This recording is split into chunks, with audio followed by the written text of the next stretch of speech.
Sir ఇలా sir Rythu Bharosa గురించి కొంచెం స్పష్టత కోసం రైతులు ఎదురు చూస్తున్నారు.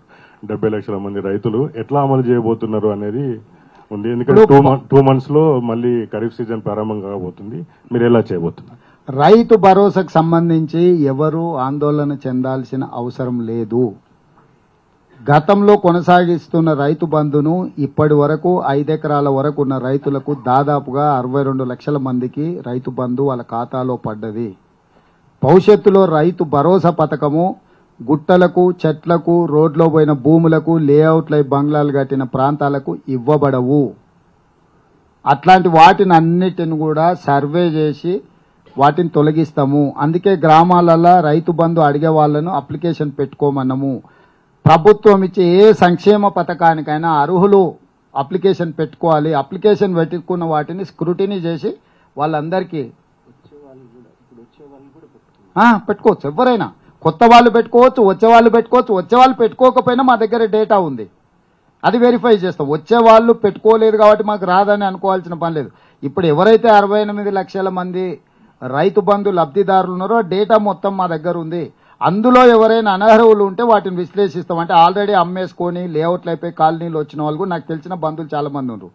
30 ఏళ్ల క్రితం అవి లేఅవుట్ అయ్యి అమ్మిపోయినా పెద్ద పెద్ద బంగ్లాలు వచ్చినాయి, అపార్ట్మెంట్స్ కూడా వచ్చినాయి. కానీ ల్యాండ్ యూసేజ్ మారకపోవడం వల్ల, అంటే నాన్ అగ్రికల్చర్ ల్యాండ్ కన్వర్ట్ కాకపోవడం వల్ల అగ్రికల్చర్ ల్యాండ్ కింద వాళ్ళ పేరు మీదనే వస్తుంది. వాళ్ళకి లక్షల రూపాయలు వాళ్ళ ఖాతాలో పడుతున్నాయి. ఈ మధ్యలోనే మీ పేపర్లోనే రాసిండ్రు, నేషనల్ హైవేస్ కింద రోడ్లలో పోతే వాళ్ళకు కూడా రైతు బంధు వస్తానే ఉందని. ఇట్లాంటి నిర్లక్ష్యము, తప్పుడు విధానాలకు రైతు భరోసా పథకంలో పులి స్టాప్ పెడతాము. తప్పకుండా వాళ్ళకు పెంచి, అంటే ఈ దుర్వినియోగాన్ని ఆపుతాము. నిజమైన లబ్ధిదారులకు పూర్తి స్థాయిలో అమలు చేస్తాం.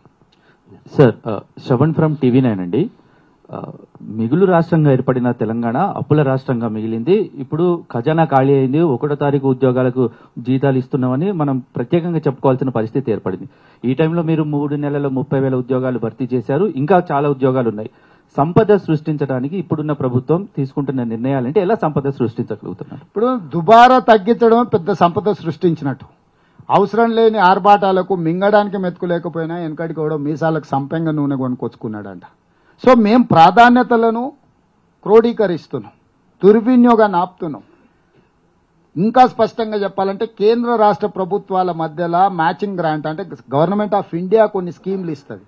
ఆ స్కీమ్లలో ఏంటంటే 60% నిధులు వాళ్ళు ఇస్తారు, 40% మనం వాటికి కలిపితే 100%తో నా కార్యక్రమాలు తీసుకోవచ్చు, ఇంక్లూడింగ్ సాగునీటి ప్రాజెక్టులు. ఇప్పుడు పాలమూరు రంగారెడ్డి ఎత్తిపోతల పథకము ఇప్పుడు జాతీయ ప్రాజెక్టులు అనే విధానమే మోడీ వచ్చినాక రద్దు చేసి, నేషనల్ ప్రాజెక్ట్ అంటారు కదా, ఆ విధానమే 2015లో రద్దు అయిపోయింది. ప్రతిసారి కేసీఆర్ నేషనల్ ప్రాజెక్టు కోసం లెటర్ ఇచ్చి వచ్చినట్టు.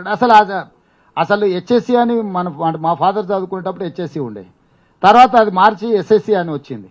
ప్రతిసారి పోయి నేను హెచ్ఎస్సికి ఫీజు కట్టి వస్తాను, నేను పరీక్ష రాస్తా అంటే అది విధానమే లేదు. పరీక్షకి వెళ్ళి రాస్తావు. సేమ్ నేషనల్ ప్రాజెక్ట్ అనే విధానం లేదు. PMKSY కిసాన్ సంయోజన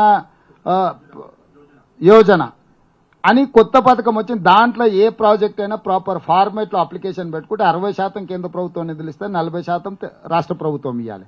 పాలమూరు రంగారెడ్డి ఆ ఫార్మేట్లో అప్లై చేసుకొని ఎన్నిసార్లు ముఖ్యమంత్రి వచ్చినా నేను చెప్తే వినలేదు. ఆయన ఇదే మాట్లాడతాడు ఎంతసేపు. నాని షెకావత్ గారు చెప్తే మేము ఇమ్మీడియట్గా రాగానే మా ఉత్తమ్ కుమార్ రెడ్డి గారు ఆ ఫార్మేట్ మార్చి కొత్తది అప్లై చేసుకున్నాం. ఇప్పటికి 30,000 కోట్లు ఖర్చు పెట్టారు పాలమూరు రంగారెడ్డిలా. 60% వస్తే 18,000 కోట్లు కేంద్ర ప్రభుత్వం నుంచి వచ్చేటివి.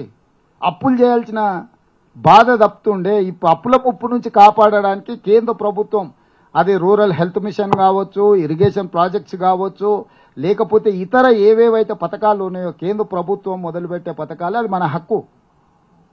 మనం వాటిని నిధులను వినియోగించుకొని రాష్ట్ర ప్రభుత్వం సద్వినియోగం చేసుకుంటుంది. ఇప్పుడు నీకు GSTలో అసలు వాళ్ళకి నచ్చిన వాళ్ళకు 1,000 కోట్ల రూపాయలు ప్రతి నెల అడ్డగోలుకి ఇచ్చిపెట్టారు. మొదటి నెల నేను వచ్చిన వెంబడే GST మీద దృష్టి పెడితే ఫస్ట్ మంత్ 289 కోట్ల ఆదాయం పెరిగింది. రెండో నెల 550 కోట్ల రూపాయల ఆదాయం పెరిగింది. ఈ నెల 700 కోట్లకు టచ్ అవుతుంది.